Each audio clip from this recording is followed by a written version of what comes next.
আম্মার চিকিৎসার জন্য আমার কাছে বেশ কিছু টাকা সঞ্চয় করা আছে। রবিন ভাই, খালাম্মার চিকিৎসার টাকা নেই কেন আপনি?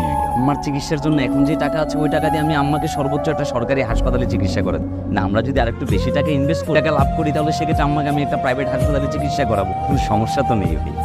কিন্তু এই টাকাটা ব্যবসায় এটা একটু সেন্সিটিভ হয়ে যায় না ভাই? ভাই আপনি কোনো চিন্তা, প্রোডাক্টটা বিক্রি করলেই তো আমাদের লাভের টাকা চলে আসে। যদি কখনো বিপদে পড়ে যাই উনি আমাকে উদ্ধার করবেন। টাকা গেলে ভাই আমার মার চিকিৎসা হবো না ভাই। আমার মার আমি আর হাসপাতালে চিকিৎসা করাতে পারবো না ভাই।